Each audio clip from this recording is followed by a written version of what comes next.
Hey gang, you're watching Let's Level Up, and my name is Rick. Today we're going to be taking a look at Gil Hova's Battle Merchants. Now I got to meet Gil at Gen Con, and he was telling me a bit about Battle Merchants, and I was really intrigued by the theme. It's essentially a fantasy economy game where we all take, or rather play merchants who are building weapons of war for different warring armies. Now what's unique about this game is that we don't really ever pick a side. We sell our goods to whoever's willing to buy and whoever will give us the most money for our goods. On the way we can actually increase our skill in training and creating a certain weapon types, and basically the higher our weapon value is, the more it's worth to certain armies. The game will go through a set of seasons, and at the end of the game, whoever has the most points wins. I think there's a lot of really cool theme within Battle Merchants, and at the end of the day, it is a very strong economy game, which if you're into something like that, Battle Merchants may be a good fit for you. I really enjoy the theme. I'm a sucker for fantasy themes. It's one of my favorite themes out there, and I can't really get enough of it. So it hits right on the money for theme here. So follow us to the table. We're going to show you a bit of how it's played, and then after that, give you our final thoughts. Alright, so I've got Battle Merchants here unboxed and kind of laid out on the table. Just a couple quick things. This is an economic game, really heavy economic game, with a really nice, silly fantasy theme, which I absolutely love. It's published by Minion Games, and it's designed by Gil Hova, who is an incredible designer. It plays 2 to 4 players, and it actually plays, I was a little worried about it playing 2 players, just with the nature of the game, and it actually works out really well. I'm really impressed with the way they were able to balance things with a kind of neutral third party. Looking at the board here, which I think is absolutely beautiful in the way that this board is laid out. In fact, I think the artwork done on the board is way superior than all the other components, which may be a little problematic for some. I know my wife wasn't really thrilled. I think the artwork here on the board is absolutely fantastic, though.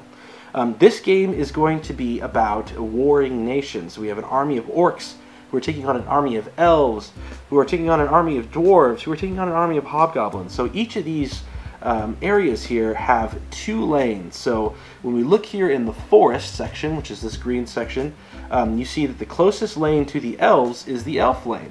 And they are directly combating with the lane next to them, which is the orc lane. So the orcs are fighting the elves within the forest, and the elves are fighting the dwarves within the grasslands, as you can see here. What's neat about this game is that we're only able to place weapons or sell weapons where there is a demand.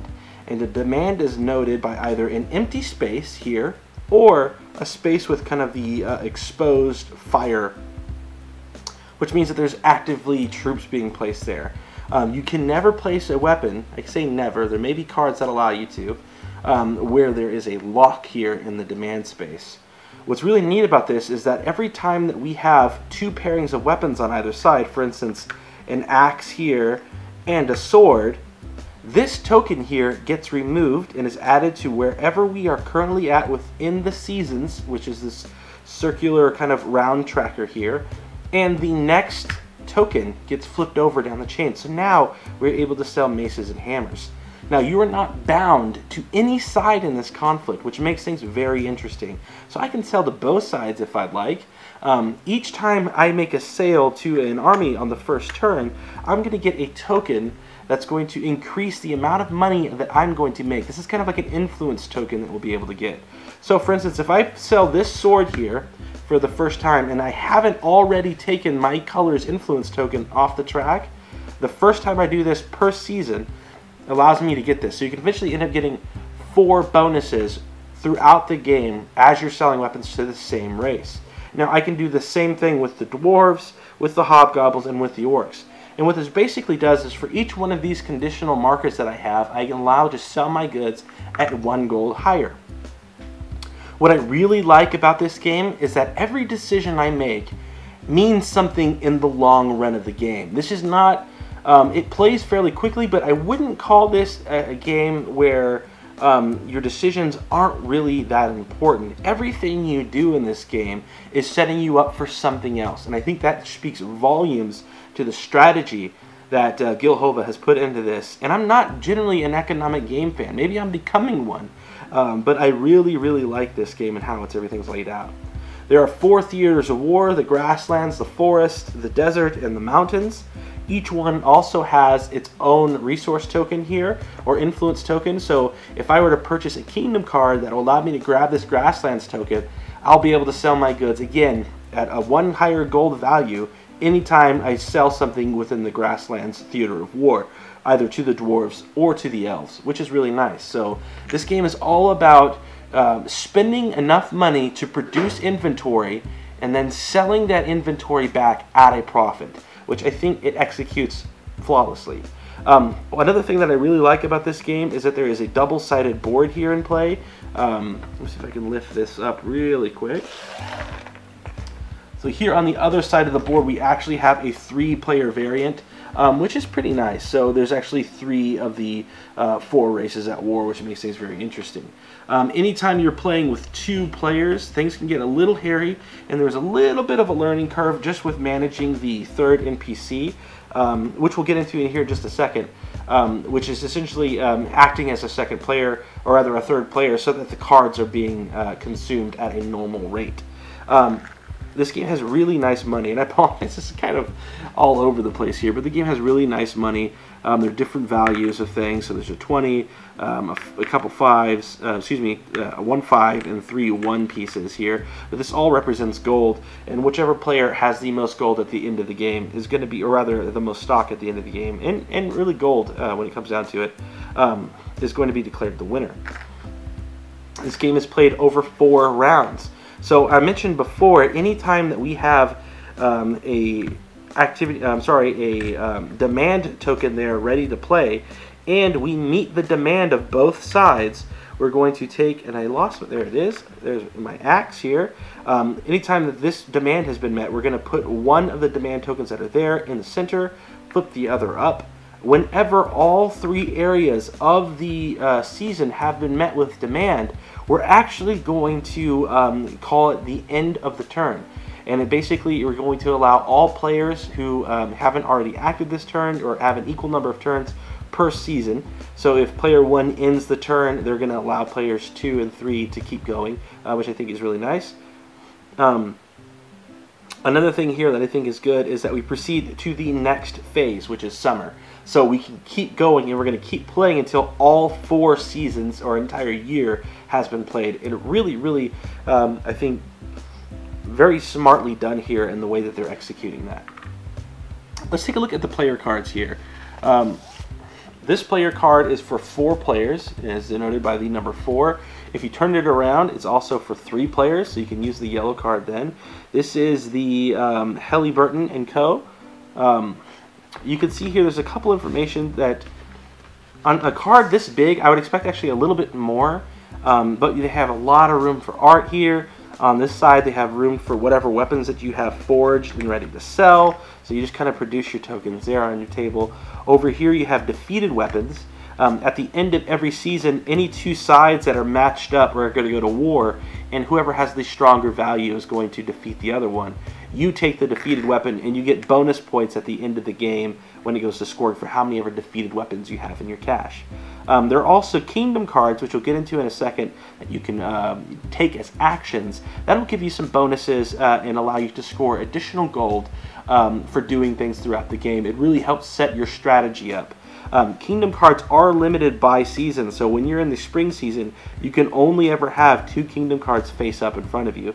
When you get to summer and autumn, you can have 3, and then finally in winter, you can have 4. Every player also has a base crafting here. So you can see that this guy at the Halliburton & Co. Has the ability to create a level 1 axe and a level 1 sword. Now we'll get into upgrading crafting here in a second. If I don't have crafting cards for the weapon on my player card, or have upgraded, I am not able to make that weapon. So there are 4 types of weapons within this game. There are hammers, maces, axes, and swords, and they each have their own color. So if I don't have the color here on my table, I am not able to make this, which can really stink depending on who I'm playing, and depending on what slots are available for me to sell to. Everybody also has a default race that they're prone to sell to, so you can see that this guy here is automatically got 1 influence with the orcs, which means when he trades with the orcs or sells to the orcs, he'll be getting an additional gold base. And that'll stack actually with every token that he gets. So at the end of the game, if he has 5 orc tokens here, he's going to be getting 5 extra gold anytime he sells. And that's worth a lot of money. So let's talk about how the game is played. Each turn, what you're going to do is refresh the stock of cards at the beginning of the game and then take one of a few actions. There's the upgrade craft card.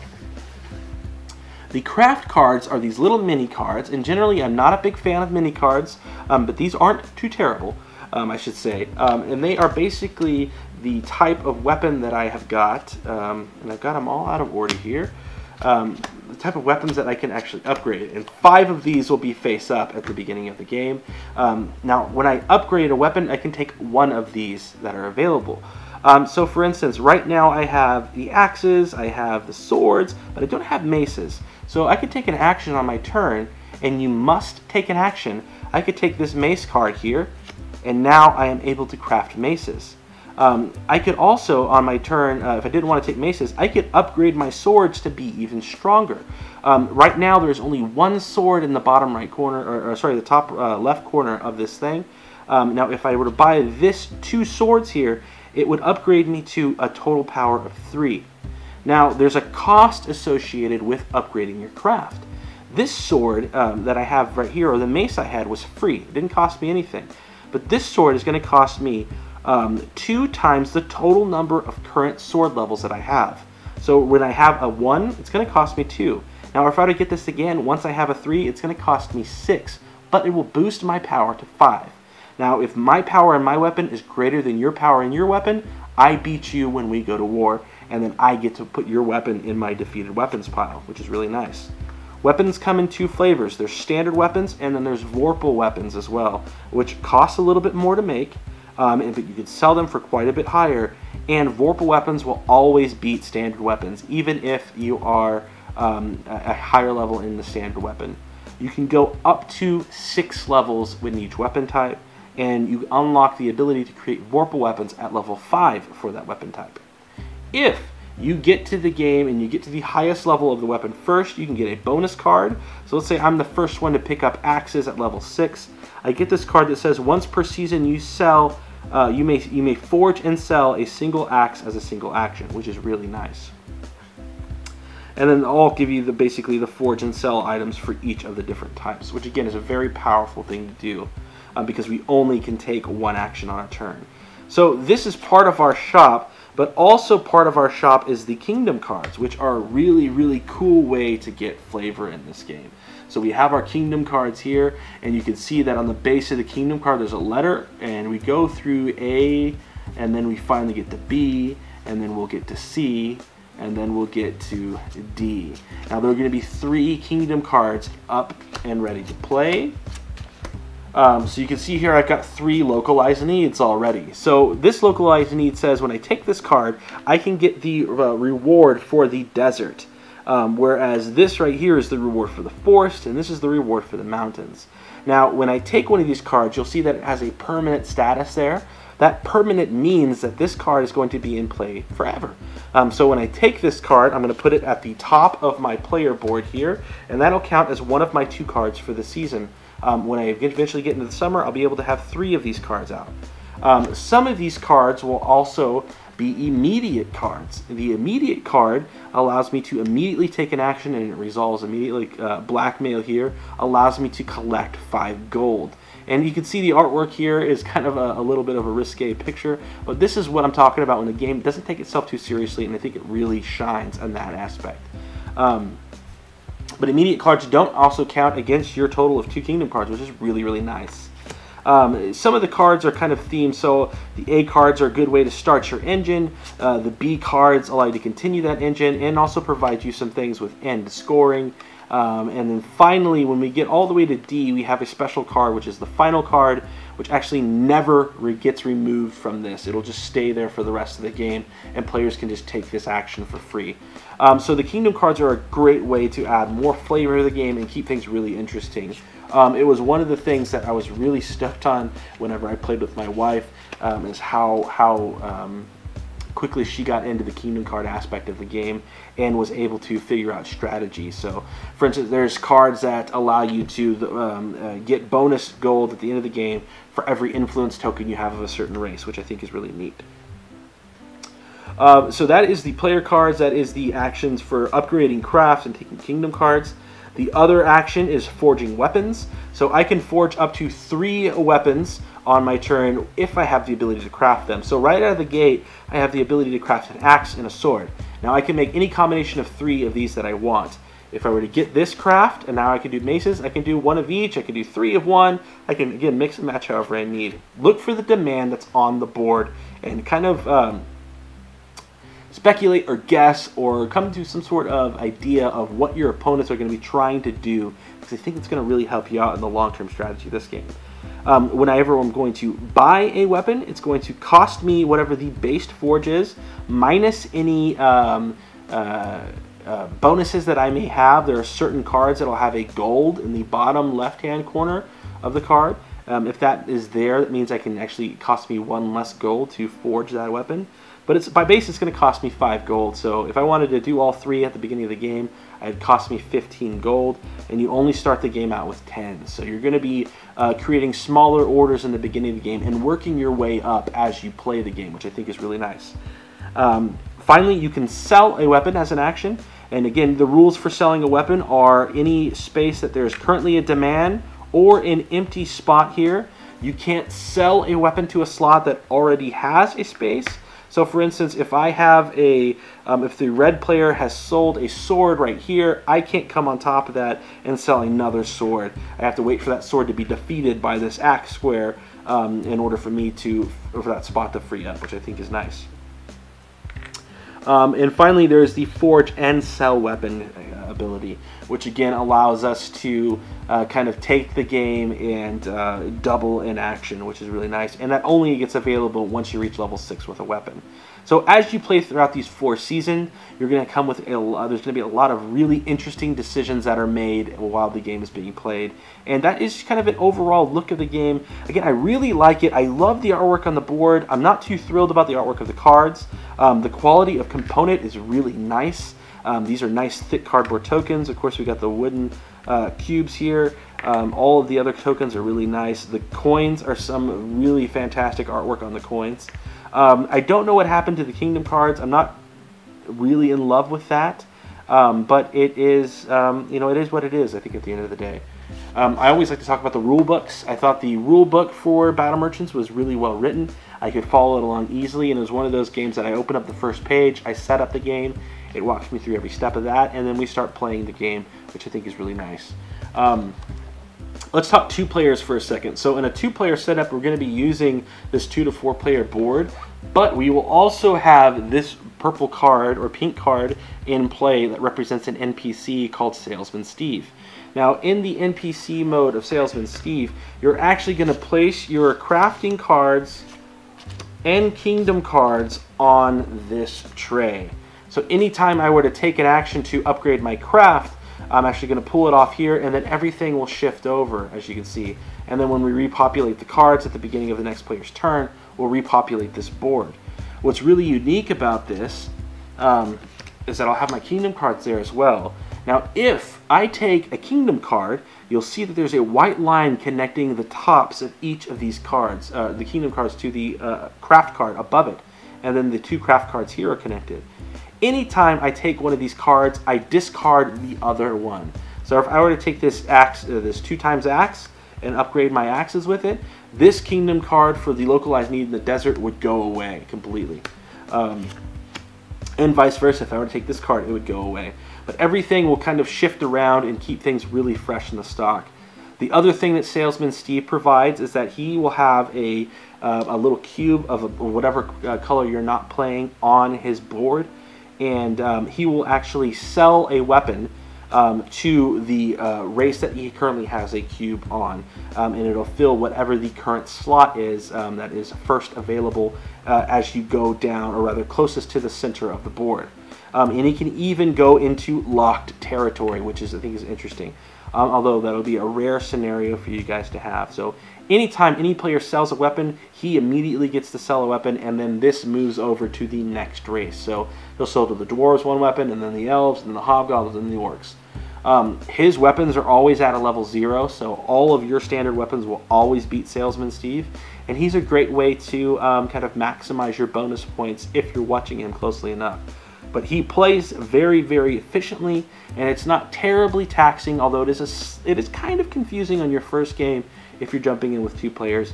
I'd recommend playing this game with at least 3, or 4 if you can, but it still plays really well with 2, and it even takes less time. So I think it's actually maybe a good learning experience to go out with 2 on your first turn. But that's Battle Merchants by Gil Hova and Minion Games. I hope you guys like this video. Please follow us now with our afterthoughts.